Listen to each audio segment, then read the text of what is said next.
studying plan organizes three things: what you have to learn, how you're going to learn it, and when you're going to invest the time to do it. Now, although that sounds simple, most students don't make a detailed studying plan. Of those that do, they often make mistakes that render the plan highly unrealistic, a recipe for future guilt, not future learning. So in this video, I'm going to discuss how to make a studying plan and, most importantly, how you can stick to it. Why make a studying plan? Learning is effortful. Although that effort can be enjoyable at times, our impulses about what to do in the moment often don't really coincide with what would maximize learning. Indeed, the research shows that students frequently choose activities that feel fun but don't actually deliver results. A good analogy is exercise. While playing a sport or going for a jog can be enjoyable, our brains are designed to avoid unnecessary physical exertion. That's why you rarely see anyone over the age of 10 running down the street unless they're late for an appointment. If you want to develop fitness without injuring yourself, it helps to have a workout plan that you can stick to rather than just going to the gym whenever you feel like it or working on whatever equipment you stumble into when you're there.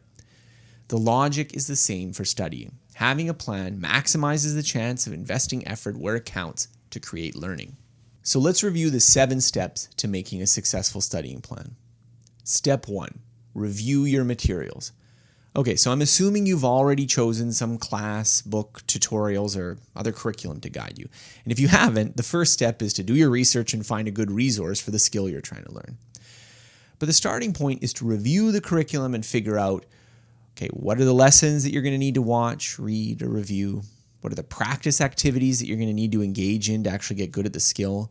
What are the required deliverables? So if you have essays or homework that you need to complete, what do you actually have to do there?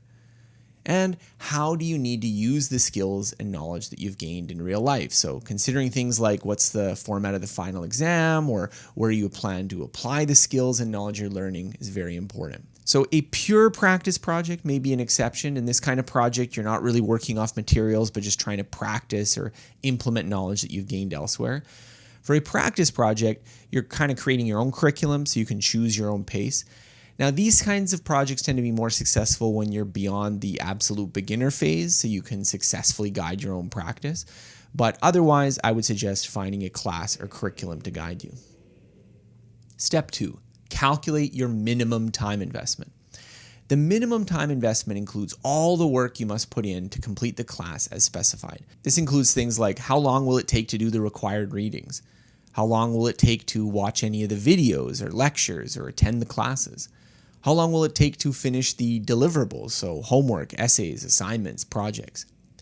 Now, if you're following videos or recorded lectures, it's easy to estimate. You can just add up the runtime of all the videos.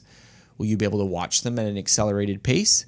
If so, then you can divide the total time by the estimated playback rate. So if you're watching it at 1.5 or 2 times the speed, divide by 1.5 or 2. Otherwise, this time is a fixed amount based on how long the lessons are. For the required readings, you need to get an estimation of your reading rate.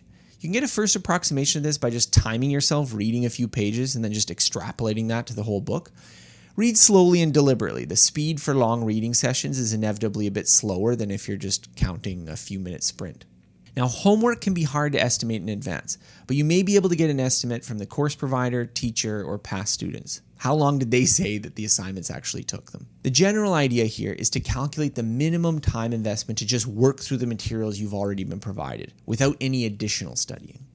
Step 3, estimate additional studying time needs. So for many classes, doing all the work assigned will just allow you to pass the test and you can apply it in real life. But for many classes or skills, you'll have to go beyond this. Now, some places you might need to invest additional time are doing additional practice questions or homework. You might need practice applying it to real life problems and contexts. You might need time creating or reviewing flashcards. You might need to do self-explanations or extra research that's not mentioned in the syllabus. So a good way to estimate this is by looking at your personal historical data. How much time have you typically needed to invest beyond the minimum curriculum to achieve the results you want from the class? Now, there's no correct answer here. Some classes are time intensive and the required material is challenging to get through. Other classes are sparse and leave it to students to master the material on their own. So it's really important to pay attention to what your track record's been here for how much you've needed to invest to get the grade that you want. Step 4, schedule studying in your calendar. So once you have an itemized list of your expected time investment, you need to actually figure out when you're going to do all that studying.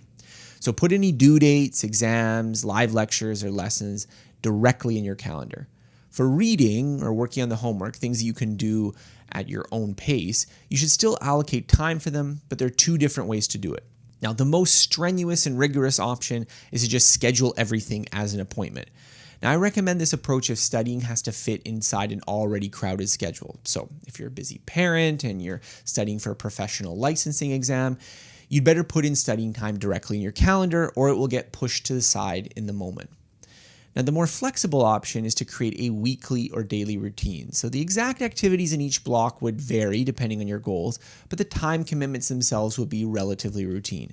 So for instance, you might decide to study every morning before work or in the evenings or on the weekends or at certain hours during the day.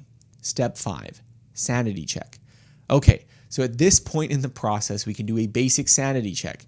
How does your calculated time investment from step 2 and step 3 compared to what you've actually scheduled?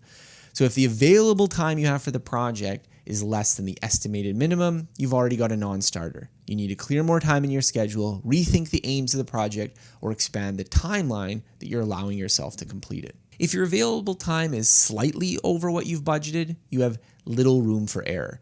Getting sick, an unexpected challenging topic, or a surprise interruption could derail the whole project. If you have substantially more time available than you've budgeted, that's not necessarily a sign you can relax either. With too much slack, you might not feel pressure to study when you need to and end up wasting time procrastinating. So in those cases, I recommend setting soft deadlines that push the work ahead of the more relaxed schedule.